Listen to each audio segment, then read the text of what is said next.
ये जो आपने दृश्य देखा, ये दरअसल दृश्य है कोलकाता के भवानीपुर विधानसभा सीट का, जहां से ममता बनर्जी जो है चुनाव लड़ रही हैं। और ये जो आप दृश्य देख रहे हैं, ये पूरा जो जुलूस की शक्ल में शामिल लोगों को आप देख रहे हैं, जिसमें महिलाएं भी हैं, बच्चे भी हैं, पुरुष भी हैं।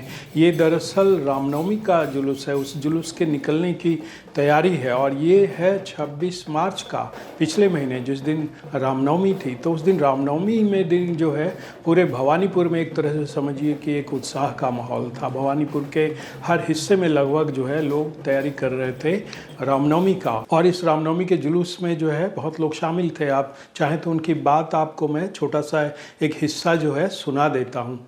तो इस बार लगता है हिंदू जागेगा पश्चिम बंगाल। एकदम इस बार कोई रोक नहीं सकता है भाजपा को लाने से। लेकिन कह रहा है कि कुछ भी हो जाए ममता बनर्जी ही जीतेंगी भवानीपुर सीट से। हाँ, ये देखिए पब्लिक का कुछ डर भी है जो यहाँ रहते हैं, उनको यहाँ पे अपना रोजी रोटी चलाना है। लेकिन यहाँ पे साइलेंट वोटर बहुत है, पब्लिक बता नहीं पा रही है। लेकिन मुझे पूर्ण विश्वास है कि इस बार भारतीय जनता पार्टी के पक्ष में ही अपना मत देंगे। और पूरे पश्चिम बंगाल में भाजपा इस बार पूर्ण बहुमत की सरकार बनाने जा रही है। आपने जुलूस में शामिल इस व्यक्ति की बात सुनी। दरअसल उस दिन पूरे भवानीपुर में जो है एक तरह से समझिए कि जो है सैलाब था लोगों का रामनवमी के लिए। तो इससे आप अंदाज़ा लगा सकते हैं कि जिस सीट से मतलब भवानीपुर से ममता बनर्जी चुनाव लड़ रही हैं, वहाँ जो है लोगों में किस कदर रामनवमी को लेकर के एक महीना पहले जो है उत्साह था, जो कि इशारा कर रहा था कि आने वाले दिनों में मतलब अब जो वहाँ होना है 29 तारीख को जो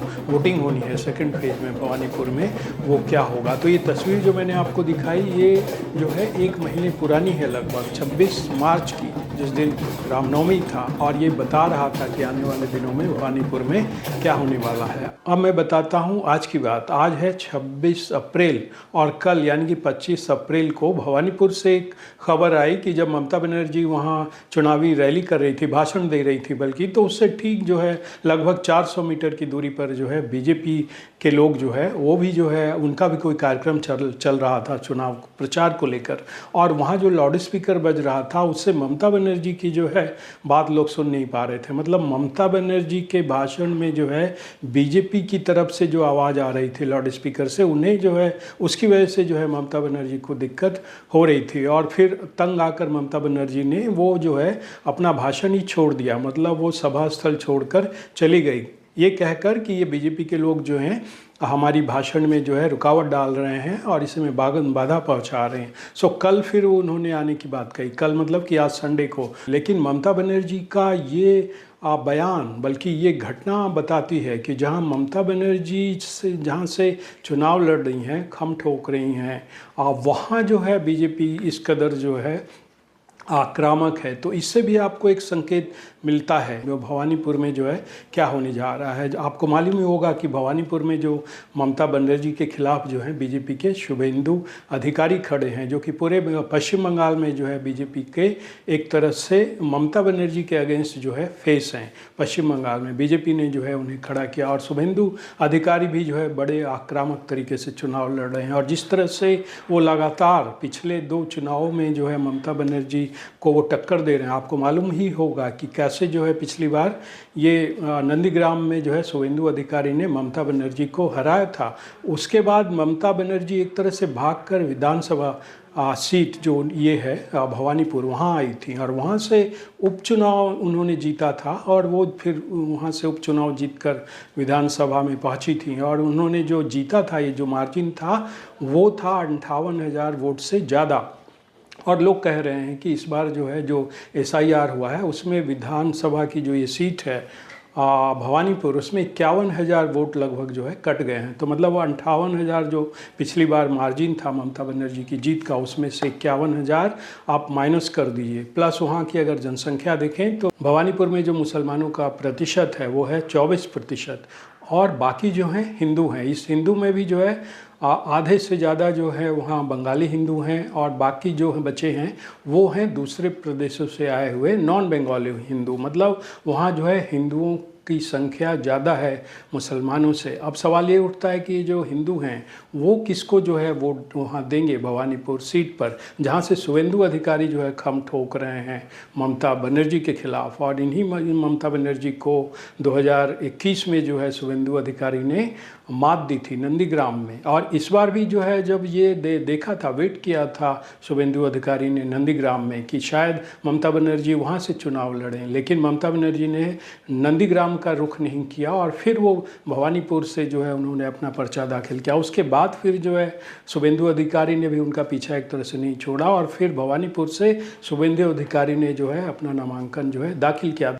1 महीना पहले मैं वहीं था, दिन भर जो है भवानीपुर में था और वहाँ मैंने हर तबके के लोगों से बात की। तो उसमें से ज़्यादातर जो हिंदू हैं, बंगाली हिंदू भी और जो नॉन बंगाली हिंदू भी हैं, वो इस बार जो है कह रहे थे, परिवर्तन की बात कर रहे थे। वही अंडर करंट वहाँ भी मुझे दिखा। वहाँ लोग नहीं बोल रहे थे, जाहिर सी बात है, जैसे पूरे पश्चिम बंगाल में लोग नहीं बोलते हैं, वहाँ भी नहीं बोल रहे थे, लेकिन इक्का दुक्का जो है इशारों में या फिर कुछ बोलकर जो है अपना मंतव्य जाहिर कर रहे थे। और फिर जो वहाँ दिख रहा था, जैसे कि ये रामनवमी वाले दिन तो बिल्कुल लोग वोकल थे, क्योंकि बता रहे थे कि यहाँ की हवा बदल चुकी है, यहाँ जो है अब परिवर्तन होगा। जैसा जिस सज्जन की मैंने आपको बात सुनाई रामनवमी में जो शामिल थे, तो एक तरह से आप कह सकते हैं कि भवानीपुर की सीट भी जो है ममता बनर्जी के लिए आसान नहीं होने जा रही है। और इसी भवानीपुर के साथ 29 अप्रैल को जो है सेकेंड फेज की जो वोटिंग होनी है, उसमें जो है जो पश्चिम बंगाल के 7 ज़िले बच गए हैं उसमें जो है मतदान होना है। ये जो ज़िले हैं, उत्तर 24 परगना है, दक्षिण 24 परगना है, हावड़ा है, हुगली है, नदिया है, इसके अलावा सुंदरवन का जो पूरा इलाका है वो है, इसके बाद बशीरहाट है, ये तमाम जो इलाके हैं वो वहाँ वोटिंग होनी है। और ये जो पूरे 7 ज़िले हैं जहाँ ये मतदान होना है 29 अप्रैल को, इसमें जो है 142 सीटें आती हैं विधानसभा की। और इसमें पिछली बार आपको बता दें कि 142 में से 123 सीटें जो हैं तृणमूल कांग्रेस के खाते में गई थी, टीएमसी के खाते में, और मात्र 18 सीटें जो है बीजेपी के खाते में गई थी। तो आप समझ सकते हैं कि बीजेपी के लिए यहाँ रास्ता कितना कठिन है। और ये जो 142 सीटें हैं, इसमें से अगर आप कलकत्ता, ग्रेटर कलकत्ता को अगर माइनस कर दें, जहाँ की 35 विधानसभा सीटें हैं, तो ये 35 जो कलकत्ता और उसके आसपास की सीटें हैं, और फिर बचे हुए 107 जो बाकी ज़िले हैं इस पश्चिम बंगाल के,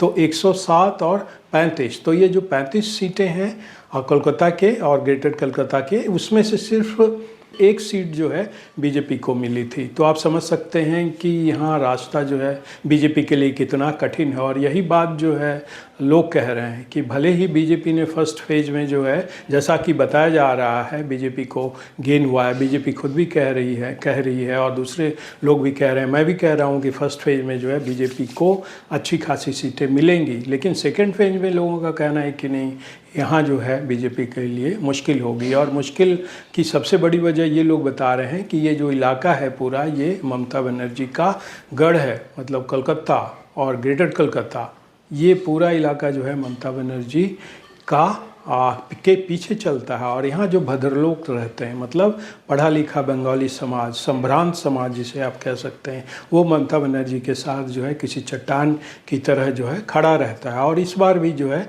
खड़ा रहेगा। इसके अलावा भी जो बाकी के जो ज़िले हैं, जैसे हुगली है, नदिया है और तमाम इलाके हैं, तो उन जगहों पर भी जो है टीएमसी का जो है जोर है, तभी जो है इतनी सारी सीटें जो है पिछली बार जो है टीएमसी को मिला था। तो कहने का ये मतलब है कि एक तरह से ये लोग बता रहे हैं कि यहाँ बीजेपी का रास्ता मुश्किल है। लेकिन मेरा मानना ये है कि सेकेंड फेज में भी जो है बीजेपी को जो है अच्छी खासी सीटें मिलेंगी इन्हीं इलाकों से जिन्हें ममता बनर्जी का गढ़ कहा जा रहा है। क्योंकि ये बीते दिनों की बात हो गई, ये 5 साल पुरानी बात हो गई, जब टीएमसी को जो है टोटल जो है 213 के आसपास सीटें आई थी और बीजेपी को 77 सीटें मिली थी। लेकिन 5 साल में जो है, जो हावड़ा ब्रिज है उसके नीचे जो गंगा बहती है उसमें बहुत पानी बह चुका है, बहुत सारी चीज़ें बदल गई है। और वो जिसे भद्रलोक को जो कहा जा रहा है कि भद्रलोक हमेशा की तरह इस बार भी खड़ा रहेगा, तो भद्रलोक के सामने भी अब सवाल हैं सवाल ये है कि उनके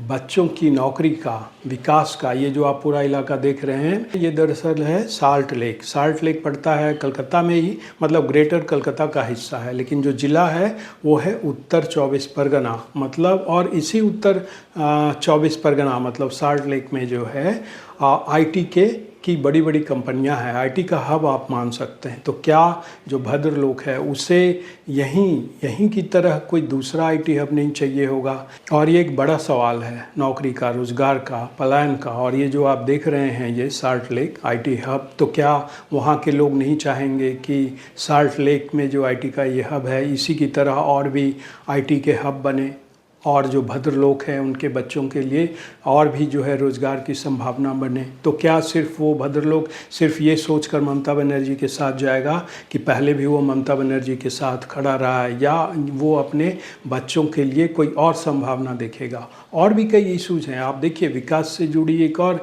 चीज़ है। अभी पिछले महीने मार्च में ही जो है सुप्रीम कोर्ट ने ममता बनर्जी पर फटकार लगाई थी। वो फटकार इसलिए लगी थी क्योंकि ममता बनर्जी की सरकार जो है, जो मेट्रो का जो ऑरेंज लाइन है कलकत्ता में, उसका जो है विस्तार हो रहा था, उसके लिए जो है कंस्ट्रक्शन का काम चल रहा था। लेकिन ममता बनर्जी जो है अड़ गई कि नहीं, ये काम नहीं होगा। जो ट्रैफिक डाइवर्जन थे उसके लिए, उस पर वो अड़ गई कि, और चली गई जो है कोर्ट चली गई, क्योंकि हाई कोर्ट ने काम को जारी रखने का आदेश दिया था कि नहीं, ये मेट्रो का काम जो है जारी रहेगा। लेकिन ममता बनर्जी जो है त्यौहार के बहाने, त्यौहार की बात कहकर जो है वो कह रही थी कि नहीं, यहाँ जो है कोई मेट्रो का काम नहीं होगा, कंस्ट्रक्शन का काम नहीं होगा। फिर हाई कोर्ट ने जब कहा कि नहीं, यहाँ काम चलना चाहिए मेट्रो का, ये ऑरेंज लाइन पे काम, तो फिर वो सुप्रीम कोर्ट चली गई। और अभी सुप्रीम कोर्ट ने पिछले महीने ही, मतलब मार्च में ही जो है ममता बनर्जी की सरकार को ये कहकर फटकार लगाई कि जो है त्यौहार के नाम पर जो है विकास का काम नहीं रोका जा सकता।